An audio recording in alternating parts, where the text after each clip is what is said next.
حضور فرمانے لگے، یہ صحیح مسلم کے لفظ ہیں، کریم محبوب فرمانے لگے مجھے اس رب کی عزت کی قسم جس کے قبضے میں محمد عربی صلی اللہ علیہ وسلم کی جان ہے، حضور فرماتے ہیں روزہ دار کے منہ کی خوشبو اللہ تعالیٰ کے نزدیک قیامت کے دن مشک کی خوشبو سے بھی زیادہ وقت والی ہوگی۔ اس کے منہ سے جو خوشبو آتی ہے قیامت میں مشک پیچھے رہ جائے گا، اور رب کی بارگاہ صرف روزہ دار کے منہ سے۔ اگر تیرے منہ کی خوشبو رب کو اتنی پسند ہے تو تجھے بھی تو اپنے منصب کا خیال اور مطلب کہ میں نے روزہ رکھا ہوا ہے، میں روزہ دار ہوں۔ اللہ کے حبیب علیہ السلام نے فرمایا روزہ رکھ، اس کی مثل دوسرا کوئی عمل نہیں۔ روزہ اتنا بڑا عمل ہے، انسان کو نفع دینے والا، مسلمان کو فائدہ پہنچانے والا، کہ اس جیسا دوسرا کوئی عمل یہ حدیث میں حضور علیہ السلام نے بیان کیا۔ اب روزہ اتنی بڑی سعادت ہے، اور کرنا کیا ہے؟ اللہ کے حکم سے کھانا پینا۔ جس وقت اس نے کھانے سے روک دیا اس وقت رک جانا ہے، جس وقت اجازت دی ہے اس وقت کھا لینا ہے، لیکن نفع اتنا ہوگا کہ حضور فرماتے ہیں اس جیسا دوسرا عمل ہی کوئی نہیں، اتنا فائدہ مند کام ہے۔ حضور فرماتے ہیں سارا سال جنت سجائی جاتی ہے، کس لیے؟ حضور فرماتے ہیں رمضان المبارک کے لیے۔ سارا سال جنت سجا دی جاتی ہے، اس کو تیار کیا جاتا ہے رمضان کی سعادت افروز گھڑیوں کے لیے، ان مقدس ایام کے لیے جو لے کر رمضان سایہ فگن ہوتا ہے، اس کے لیے پورا سال جنت کو سجایا جاتا ہے، تزئین و آرائش کی جاتی ہے، اور رمضان آتا ہے تو کریم کے کریمانہ فیصلے ہونے شروع ہو جاتے ہیں۔ کریمانہ فیصلے، ایک کریمانہ فیصلہ ہوتا ہے کہ دوزخ کے دروازے بند کر دو اور جنت کے سارے ہی دروازے کھول دو، اس کو راستہ کیا گیا ہے۔ پھر آپ کو پتہ ہے ایک انوکھی بات بھی آپ سے کرنی ہے، قانون نافذ کرنے والے اداروں کو نا مجرموں کا پتہ ہوتا ہے، ان کو پتہ ہوتا ہے کس کسی جگہ کچھ فسادی لوگ ہیں، وہ دیکھتے ہیں نا ملک میں کوئی خاص مہمان آ رہا ہے جو ملک کے لیے فائدہ مند ہے، اور وطن کے لوگ اور وطن کو اس سے فائدہ ہوگا، استفادہ کریں گے لوگ اس کے آنے سے، وہ کیا کرتے ہیں ان فسادیوں کو پہلے بند کر دیتے ہیں، کہتے ہیں ایسا نہ ہو کہ یہ آ کے کوئی خرابی کرے، وہ منع کر دیتے ہیں۔ تو یاد رکھ لیں، سمجھ لیں، حضور فرماتے ہیں شیطان کو بھی قید کر دیا جاتا ہے۔ رمضان آنے والا ہے تو اللہ شیطان کو قید کر دیتا ہے، جکڑ دیتا ہے۔ فرمایا رمضان آ رہا ہے اور میرے بندوں نے اپنی بخشش کرانی ہے، انہوں نے میری عبادت کرنی ہے، انہوں نے روزے رکھنے ہیں، انہوں نے آ کر کے اللہ کے حضور معافیاں مانگنی ہے، اور رمضان کی ہر رات میں 70 ہزار یا بلا مثال و بلا تشبیہ اللہ جانے کتنے بے حساب لوگوں کی رب نے بخشش کرنی ہے۔ تو یہ شیطان بڑا مکار ہے، یہ کھلا ہوا دشمن ہے، کوئی خرابی نہ کر دے لہذا پہلے اسے باندھ دو، خرابی نہ کرے کسی قسم کی اسے باندھ دیا جاتا ہے۔ مہمان بھی آ گیا، خرابی کرنے والا بھی باندھ دیا، لیکن اگر فائدہ لینے والے پھر بھی فائدہ نہ لے تو پھر ان سے کہا جائے گا کہ تمہارے پاس اب کوئی بہانہ بچا نہیں ہے، اب تمہارے پاس کوئی کسی قسم کا عذر باقی نہیں ہے۔ اب تو یہ تھا کہ تمہیں بخشش کرانا چاہیے تھی، استغفار پڑھنا چاہیے تھی، دعائیں کرنا چاہیے تھی، قرآن مجید کی تلاوت کو کثرت سے کرنا چاہیے تھا، لیکن چونکہ اب تم یہ بھی نہیں کہہ سکتے کہ مجھے شیطان نے گمراہ کر دیا، وہ تو باندھ دیا گیا ہے، اب تو فسادی کو ویسے ہی کنٹرول کر دیا گیا ہے۔ اب بھی تم اگر سوئے رہے، اب بھی اگر تم نے غفلت کی، اب بھی چھوٹے موٹے بہانے کر کے تراویحاں چھوڑتے رہے، اب بھی ذرا سی سستیاں کر کے ادھر ادھر نکلتے رہے، اس کا مطلب یہ ہے کہ پھر تم استفادہ کر سکے، تم نے سستی کا مظاہرہ کیا، تم نے اور اب دیکھیں جب اتنے بندوبست کیے تمہارے لیے، ثواب بھی بڑھا دیا، اجر بھی بڑھا دیا، تمہارے لیے جو فساد پیدا کرنے والا شیطان تھا وہ بھی قید، لیکن اگر تم پھر بھی عمل نہ کرو، پھر بھی مسجد نہ آؤ، تو پھر حدیث پاک سن لیں اس طرز کی. شاید یہ منفرد حدیث ہے کتب احادیث اور تقریباً تمام کتب احادیث میں موجود ہے. حضور علیہ الصلوۃ والسلام نے نا صحابہ سے فرمایا سارے مسجد میں جمع ہو جاؤ میرے ممبر کے پاس. لوگ جمع ہو گئے تو اللہ کے حبیب علیہ السلام نے ایک قدم ممبر کی سیڑھی پہ رکھا, فرمایا آمین. پھر دوسری سیڑھی پہ قدم رکھا تو فرمایا آمین. پھر تیسری پہ قدم رکھا تو فرمایا آمین. تو صحابہ کو بڑا تجسس ہوا. انہوں نے بعد میں عرض کی یا رسول اللہ صلی اللہ تعالی علیہ وسلم کرم فرمائے, بندہ نوازی کرے, ہماری رعایت کر دیں, یہ کیا معاملہ تھا؟ تو حضور فرمانے لگے میرے پاس حضرت جبریل امین حاضر ہوئے. یہ رحمت للعالمین نبی کی بات سنا رہا ہوں. حضور کریم ہے. کریم فرماتے ہیں کہ حضرت جبریل آئے اور میں نے ابھی ممبر کی پہلی سیڑھی پر قدم رکھا تھا تو انہوں نے عرض کی یا رسول اللہ صلی اللہ تعالی علیہ وسلم ہلاک ہو جائے وہ شخص جو آپ کا نام سنے اور آپ پر درود و سلام نہ پڑھے. تو میں نے کہا آمین. پھر حضرت جبریل عرض گزار ہوئے یا رسول اللہ صلی اللہ تعالی علیہ وسلم وہ ہلاک ہو جائے جس نے بڑھاپے میں والدین کو پایا اور ان کی خدمت کر کے بخشش نہ حاصل کر سکا. میں نے کہا آمین. اور کریم فرمانے لگے پھر حضرت جبریل نے عرض کی یا رسول اللہ ہلاک ہو جائے وہ شخص جس کو زندگی میں رمضان ملا, جس کو اس ماہ نور و سرور شہر رمضان الذی انزل فیہ القرآن, رمضان کا وہ مہینہ جس میں ہم نے قرآن نازل کیا, جس کو ماہ مبارک, ماہ نور و سرور, ماہ طیب, ماہ مبارک رمضان ملا, پھر وہ اپنی بخشش نہ کرا سکا, وہ ہلاک ہو جائے. تو حضور فرماتے میں نے بھی کہا آمین. اللہ تعالی ہم سب کو محفوظ فرمائے. میں عرض کر چکا ہوں کہ جب ثواب بھی بڑھا دیا گیا اور جب طاقت بھی بڑھا دی گئی عبادت کی اور جب برکتیں بھی زیادہ ہو گئیں, نعمتیں بھی زیادہ ہو گئیں, رکاوٹ ڈالنے والا, رخنا ڈالنے والا شیطان بھی قید کر دیا گیا, تو اب بھی کوئی شخص اگر توجہ ہی نہ کرے, رجوع ہی نہ کرے, تو پھر اس کے لیے یہ حکم آیا کہ وہ ہلاک ہو جائے, پھر وہ برباد ہو جائے. جب اتنی سعادتیں موجود ہیں, اتنے بندوبست کیے گئے ہیں, جنت کو سجایا گیا ہے. رمضان شریف میں 2-4 کام ضرور کرنے. ایک تو روزہ رکھنا ہے.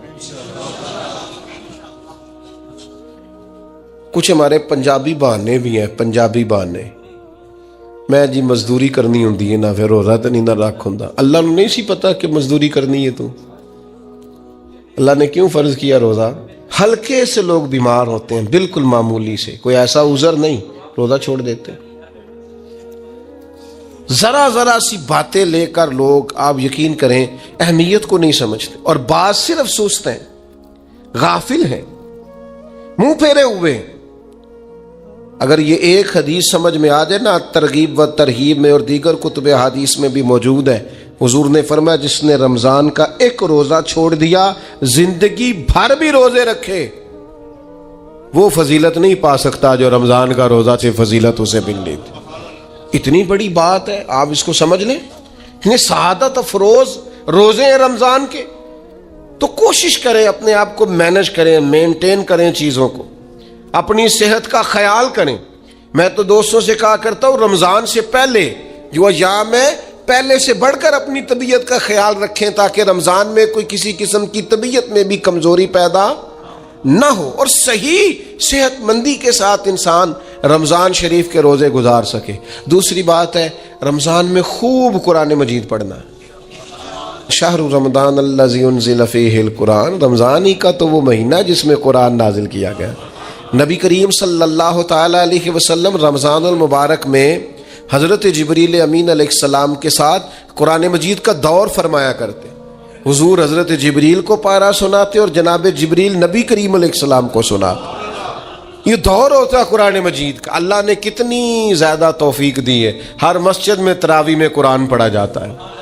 تھوڑی ہمت کریں, تھوڑی کوشش کریں. ہمارے بزرگ فرمایا کرتے تھے ایک پارا گھر میں پڑھا کرو قرآن مجید کا تاکہ تمہیں دیکھ کے بچے بھی پڑھیں، اور ایک پارا مسجد میں تلاوت کیا کرو، اور ایک رات کو تراویح میں 3 پارے روز قرآن مجید کے ہو جائیں گے تو انشاءاللہ تعالی رمضان ختم ہوگا تو 3 قرآن پاک بھی ختم ہو جائیں گے۔ یہ ارادہ کریں، یہ پروگرام بنائیں، خوب قرآن مجید سے دلچسپی پیدا کریں۔ تیسرا کام رمضان میں جو کرنے والا ہے وہ ہے کثرت سے استغفار۔ کچھ غلطیاں نا ہم کرنا نہیں چاہتے، ہم سے ہو جاتی ہیں۔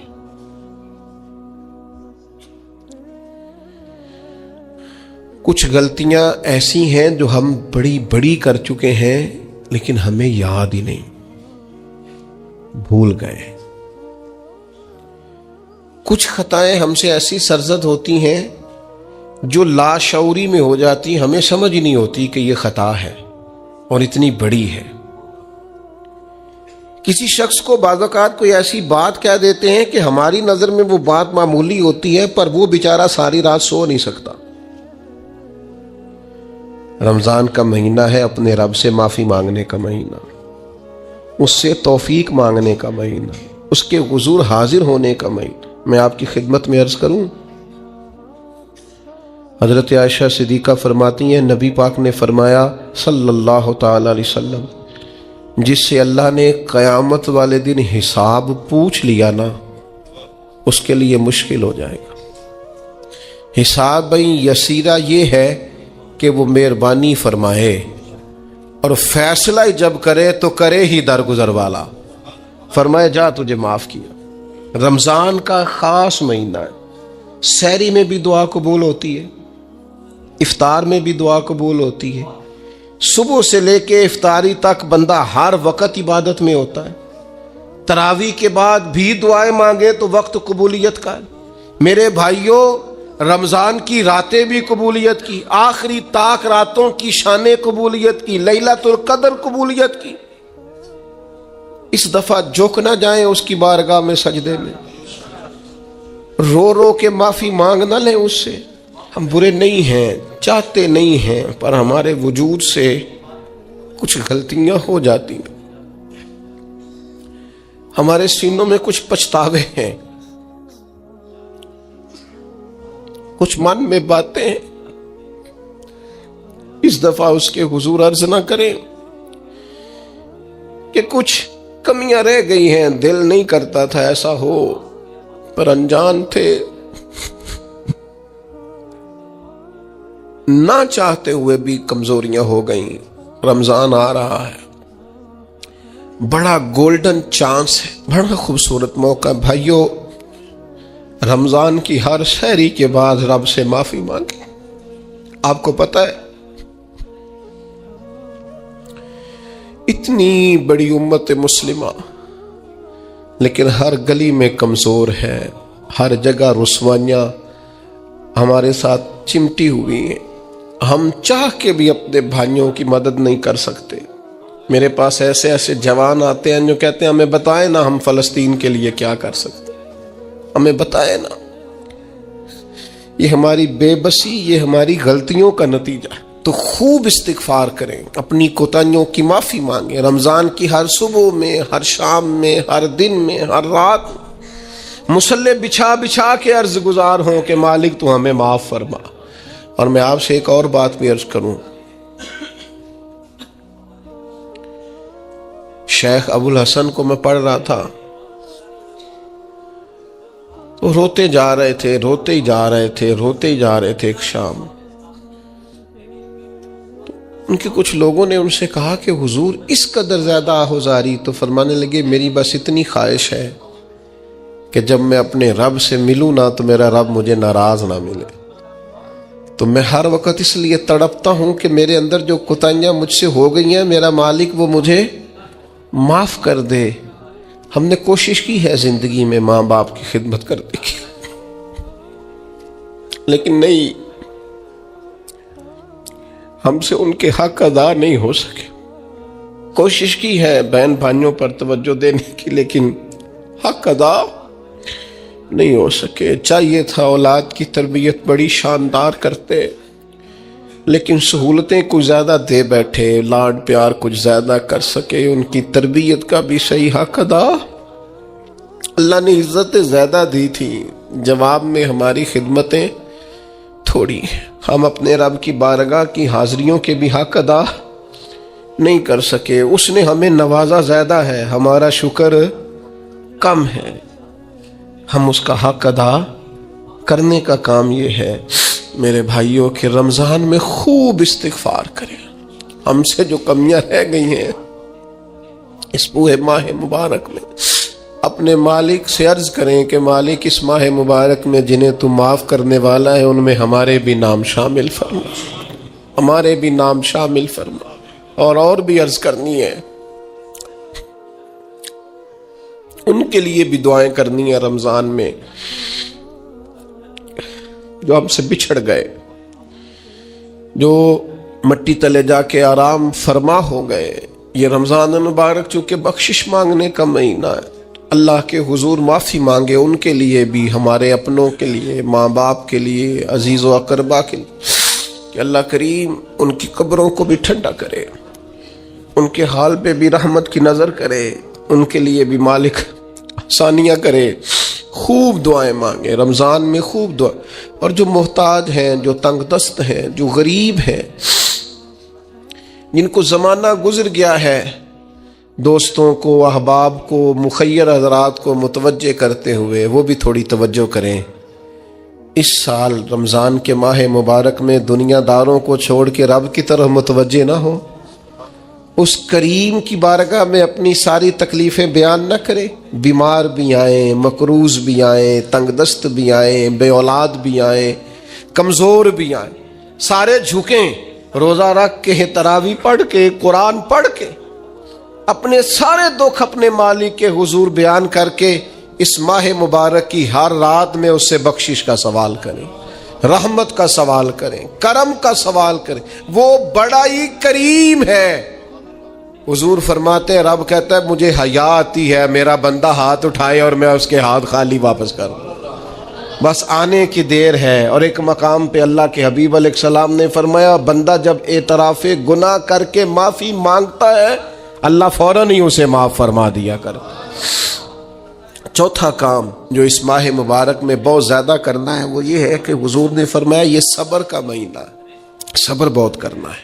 ایک تو صبر ہوتا ہے نا مصیبت پہ صبر، ایک خواہشات پر بھی صبر ہوتا ہے کہ خواہشیں پیدا ہو رہی ہیں پر صبر کرنا ہے اللہ کی رضا کے لیے، یہ بھی صبر ہے۔ نیکی پر استقامت کے لیے بھی صبر کی ضرورت ہوتی ہے، گناہ چھوڑنے کے لیے بھی صبر کی ضرورت ہوتی۔ آپ کے پاس مواقع موجود ہے معاذ اللہ برائی کے، لیکن اگر آپ صبر کرتے ہیں، اللہ کی رضا پہ راضی رہتے ہیں تو یہ بھی صبر ہے۔ نبی پاک علیہ السلام نے روزہ دار کو صبر کرنے کا کہا، فرمایا تو تم نے کوئی بےہودہ بات نہیں کرنی،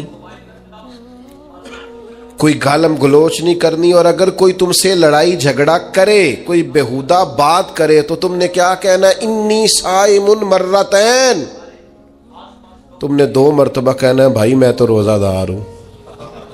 کوئی جھگڑا کرنا چاہے، لڑائی کرنا چاہے، برا بھلا کہے، کوئی الجھانا چاہے تو کہنا انی صائم، میں روزہ دار ہوں۔ یہ وظیفہ یاد کریں گے؟ کیا کہنا ہے؟ یہ وظیفہ ہے پورے رمضان کا، یہ بخاری میں حضور نے بتایا ہے۔ کوئی جھگڑا کرے گھر کے باہر بھی اور گھر کے اندر بھی، کوئی جھگڑا کرنے لگے، جھگڑا ہونے لگے تو کہنا انی صائم، میں، اور ایک دفعہ نہیں کہنا، مرتین، حضور نے فرمایا 2 دفعہ کہنا، میں روزہ دار ہوں، میں کوئی جھگڑا نہیں کروں گا، کوئی فساد نہیں کروں گا، کسی بےہودہ بات کا جواب نہیں دوں گا۔ کیوں؟ اس لیے کہ میری ایک شان ہے، میں روزہ دار ہوں، میں اس وقت ایک منصب پر فائز ہوں، میں روزہ دار ہوں۔ یہ وظیفہ پکانا ہے ہر بےہودہ بات سے، ہر جگہ۔ اور حضور علیہ السلام نے فرمایا، یہ بھی بخاری میں موجود ہے، فرمایا جس نے جھوٹ بولنا اور اس پر عمل کرنا نہیں چھوڑا، اللہ کو اس کے بھوکا پیاسا رہنے کی کوئی حاجت نہیں ہے۔ جھوٹ ہی نہیں چھوڑا اس نے، ابھی بھی جھوٹ بول رہا ہے، روزہ رکھ کے بھی جھوٹ پر عمل کر رہا ہے، اللہ تعالیٰ کو اس کے بھوکا پیاسا رہنے کی کوئی حاجت نہیں ہے۔ تو روزہ رکھنا ہے، پھر اس کی تھوڑی سی حفاظت بھی کرنی. پھر آگے چلیے 5ویں گزارش. نبی پاک نے فرمایا رمضان غم خاری کا مہینہ ہے. آپ کو پتہ ہے جو بندہ روزہ نہ رکھ سکے کسی خاص مجبوری کی وجہ سے، بیماری کی وجہ سے، کسی عذر کی وجہ سے، تو قرآن مجید نے کیا کہا؟ وہ ایک مسکین کو کھانا کھلائے. روزے کا فدیہ یہ ہے کہ پھر وہ کیا کرے؟ روزہ نہیں رکھ سکتا تو مسکین کی خدمت کرے. شرعی حکم یہ ہے کہ کسی نے اگر روزہ توڑ دیا رمضان کا تو 60 روزے رکھے کفارے میں. 60 نہیں رکھ سکتا تو پھر 60 مسکینوں کو کھانا کھلائے. تو بار بار روزے میں مسکین کا ذکر آ رہا ہے. نبی کریم صلی اللہ تعالی علیہ وسلم نے ارشاد فرمایا جس شخص نے کسی روزہ دار کو افطاری کرائی تو اللہ تبارک و تعالی افطاری کرانے والے کی بخشش بھی فرما دے گا، اور فرمایا جتنا اجر روزہ رکھنے والے کو ملے گا اتنا ہی اجر اللہ افطار کرانے والے کو بھی عطا فرمائے گا. یہ بات یاد رکھ لیں کہ نبی پاک علیہ الصلوۃ والسلام نے فرمایا جس نے ایمان اور احتساب کی نیت کے ساتھ رمضان میں قیام کیا اللہ اس کے پچھلے سارے گناہوں کو معاف فرما دے گا. اور ایک مقام پر نبی پاک صلی اللہ تعالی علیہ وسلم نے بیان کیا، یہ مشکات میں موجود ہے. حضور فرماتے ہیں رمضان اور قرآن دونوں قیامت کے دن بندے کی شفاعت کریں گے.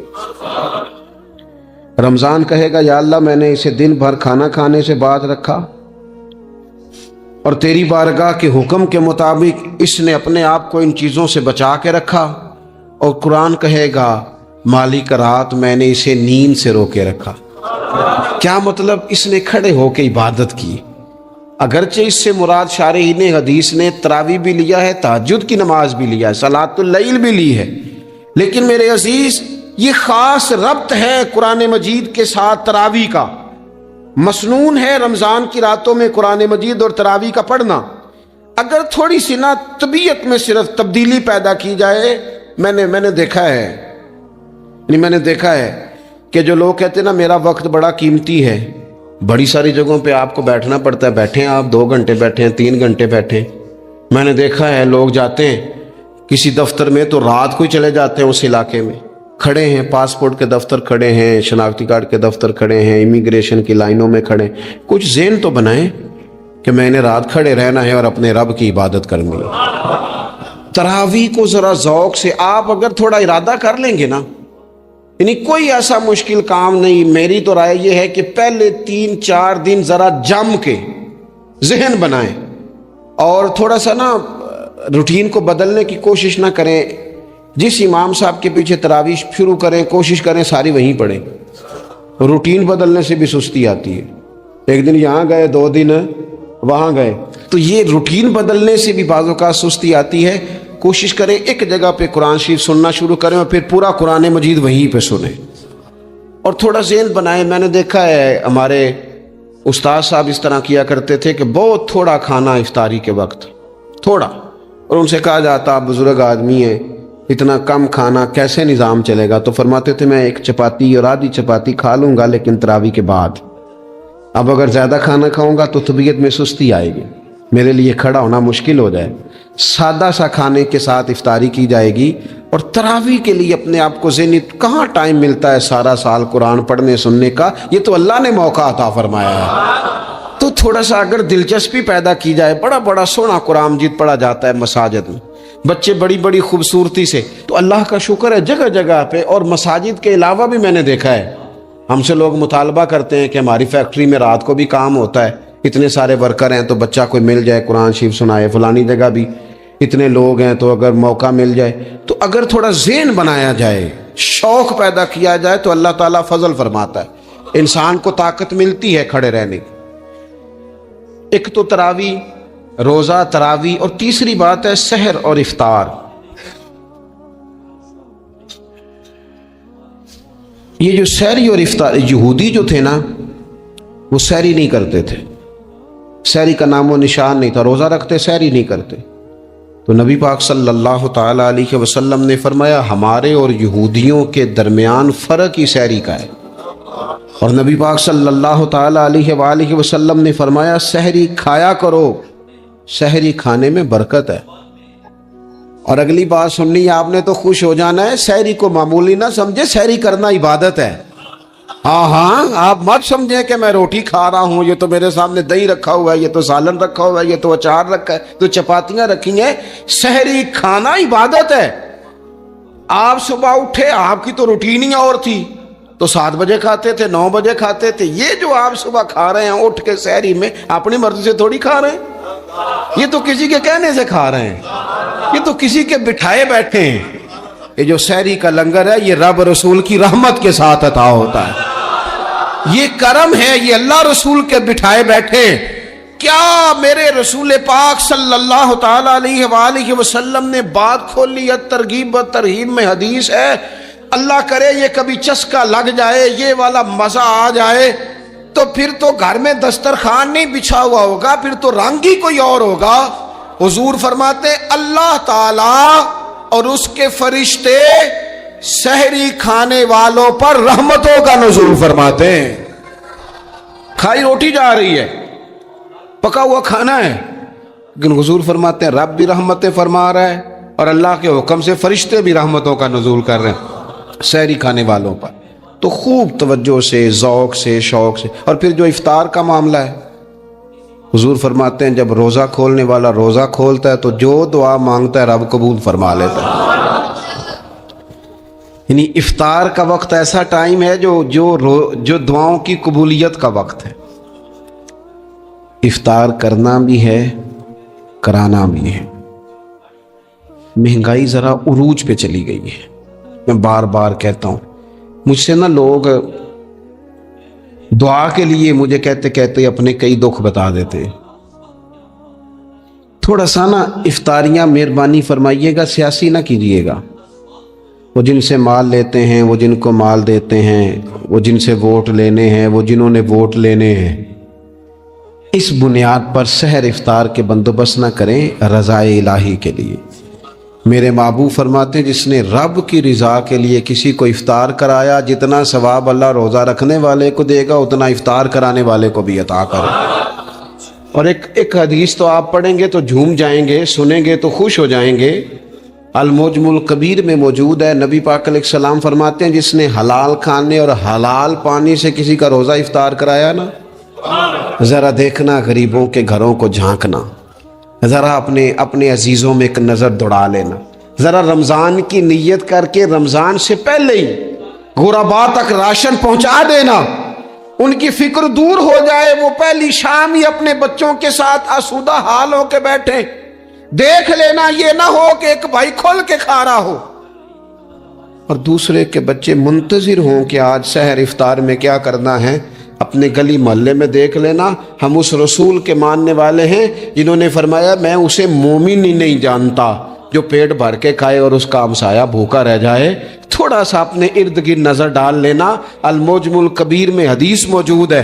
اللہ کے پیارے رسول صلی اللہ تعالی علیہ وسلم نے فرمایا جس نے حلال پانی سے، حلال روٹی سے کسی کا روزہ افطار کرایا تو فرمایا فرشتے اس بندے کے لیے رمضان کے دنوں میں، رمضان کی گھڑیوں میں دعا کرتے ہیں، اور جناب جبریل امین اس کے لیے شب قدر کی رات دعا کرتے ہیں۔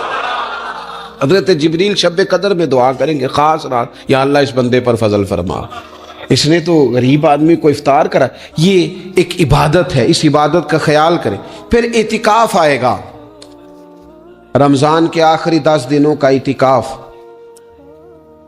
اسلام میں رہبانیت نہیں ہے، لیکن کبھی کبھی سب سے کٹ کے اپنے رب کے ساتھ جڑ جانا، کچھ رات کی عبادتیں، کچھ تنہائی کے اذکار، کچھ درود و سلام کا ذوق، یہ ان ساری خوبصورتیوں میں سے ایک خوبصورتی اعتکاف بھی ہے۔ اللہ کے پیارے رسول علیہ الصلوۃ والسلام ہمیشہ اعتکاف کرتے، اور حضرت عطا بن رباح رضی اللہ تعالیٰ عنہ کیسی خوبصورت بات ارشاد فرماتے ہیں، معتکف تو اس آدمی کی طرح ہے جیسے کسی بندے کو کسی کے ساتھ کوئی کام پڑ جائے نا تو وہ جا کے اس کے دروازے پر بیٹھ جاتا ہے کہ جب تک میرا کام ہوگا نہیں میں جاؤں گا نہیں۔ فرماتے ہیں یہ اعتکاف والا بھی آ کے رب کریم کے گھر بیٹھ گیا ہے کہ جب تک تو معاف نہیں کرے گا میں جاؤں گا نہیں، جب تک تو بخشش نہیں کرے گا میں اس دروازے سے ہٹوں گا نہیں۔ حضرت ابن عباس رضی اللہ تعالیٰ عنہ نبی پاک علیہ السلام کے روضہ انور کی طرف اشارہ کر کے کہا کرتے تھے زیادہ دیر نہیں ہوئی، اشارہ کر کے کہتے تھے زیادہ دیر نہیں ہوئی، اس روضہ مبارک میں آرام فرما۔ رسول رحمت علیہ السلام سے میں نے اپنے کانوں سے سنا ہے، اور جب یہ بات ارشاد فرماتے تھے تو روتے بھی تھے۔ فرماتے ہیں میں نے خود نبی پاک علیہ الصلوۃ والسلام سے سنا ہے کہ جو شخص اللہ تعالیٰ کی رضا کے لیے ایک دن کا بھی اعتکاف کرے گا نا، اللہ تبارک و تعالیٰ اس کے اور جہنم کے درمیان 3 خندقوں کی آڑ بنا دے گا، اور فرمایا ان کی مسافت زمین و آسمان سے بھی زیادہ ہوگی۔ یہ 3 خندقیں اتنی بڑی جن کی چوڑائی زمین آسمان سے بھی زیادہ ہوگی، ایک دن اعتکاف کر لے تو اللہ اس بندے کو دوزخ سے اتنا دور فرما دے گا۔ تو بہت سارے لوگ ہیں جن کو بڑا ٹائم ملتا ہے چھٹیاں گزارنے کے لیے، کبھی کسی سیاحتی مقام پر، کبھی کسی سیاحتی مقام پر، خرچہ بھی مل جاتا ہے، کام بھی ہو جاتا ہے، سارے سلسلے ہی بن جاتے ہیں، بڑی بڑی جگہوں پہ لوگ جا کے ٹائم گزارتے ہیں۔ تو ایسا نہ ہو کہ 10 دن اللہ کے گھر میں بھی گزارے جائیں۔ علماء نے لکھا ہے کہ کوشش تو کریں ہر سال اعتکاف ہو، نہ ہو سکے تو چلو چند سالوں کے بعد ہو جائے۔ اور فرماتے ہیں کہ زندگی میں ایک دفعہ تو اس سنت کو ضرور ادا کرنا چاہیے۔ کوئی بندہ ایسا نہ ہو جو محروم رہ جائے، زندگی میں ایک بار صحیح پر اعتکاف کے ساتھ اپنے آپ کو وابستہ ضرور کرے۔ رمضان المبارک کے اندر آخری عشرہ شب قدر کی تلاش کا عشرہ ہے۔ اللہ کے پیارے رسول صلی اللہ تعالیٰ علیہ وسلم ان 10 دنوں میں خود بھی عبادت کرتے تھے اور گھر والوں کو بھی جگایا کرتے تھے، اور اپنے اہل خانہ کو تاکید فرماتے تھے کہ اٹھو اٹھو، آگے بڑھو، یہ آرام کرنے کے دن نہیں ہے۔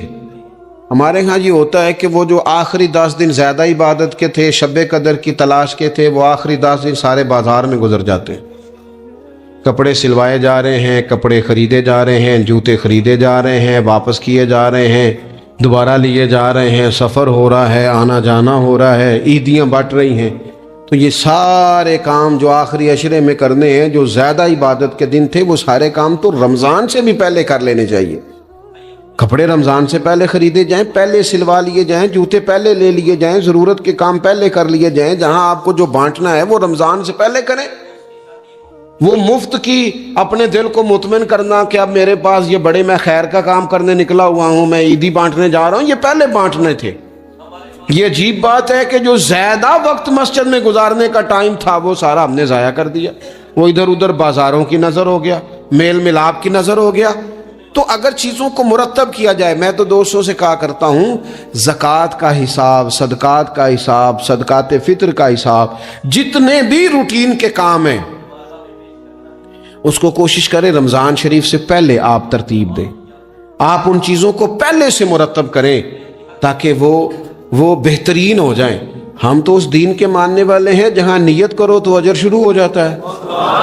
آپ رمضان کی نیت سے جو آج خرچ کریں گے اس کو اللہ تعالیٰ رمضان کے ثواب کے برابر ہی اجر عطا فرمائے گا۔ لیکن وہ ہم نا کچھ لوگ بڑا ایک صاحب مجھ سے کہنے لگے جی میں نے سنا ہے صدقہ فطر آخری عشرے میں ہی دینا چاہیے۔ میں نے کہا آپ کا پروگرام تب دینے کا، اس لیے آپ نے یہ گاڑا کر کے سن لیا، ذرا اس کو آپ نے زیادہ غور سے سن لیا ہے۔ آپ جب ضرورت محسوس کریں، جب آپ سمجھیں کہ کسی کو ضرورت ہے، ضرورت کے وقت کوئی چیز کام نہ آئی تو پھر کب جا کے کام آئی۔ تو میری آپ سے یہ اپیل رہے گی کہ پہلے سے چیزوں کو مرتب کریں، معاملات کو پہلے سے طے کریں۔ وہ لوگ بڑے اچھے ہوتے ہیں جو وقت پر منصوبہ بندی کرتے ہیں، جو چیزوں کو ٹائم پہ مرتب کرتے ہیں۔ وہ ٹائم جو ہمارا بالکل اللہ کی بارگاہ میں حاضری کا ہے، عبادات کا ہے، اگر وہ سارا گاڑیوں کی نظر ہو جائے گا، اسفار کی نظر ہو جائے گا تو ہم نے حاصل کیا کیا۔ ایک بات آخر میں بڑے درد کے ساتھ آپ کی خدمت میں عرض کرنی ہے، ہر سال کہتا ہوں، اس سال بھی کہوں گا، ذاتی اخراجات کو کچھ کم کیا جائے۔ ذاتی اخراجات نہ کچھ لوگوں کے بہت زیادہ ہیں، ان کے اپنے لباس کے، کپڑوں کے، اور وہ اخراج میں نے پچھلے جمعے بھی کہا تھا، اسلام ذبائش کی اجازت دیتا ہے، نمائش کی اجازت نہیں دیتا۔ نمائش والے کام اگر تھوڑے چھوڑ دیے جائیں کچھ بھی نہیں ہوتا۔ میں تو شاید اگر میں سینکڑوں کہہ دوں تو غلط نہیں ہوگا، لیکن 20 تو لوگ ایسے ضرور ہوں گے کہ جو عید ساری سو کے گزارتے ہیں،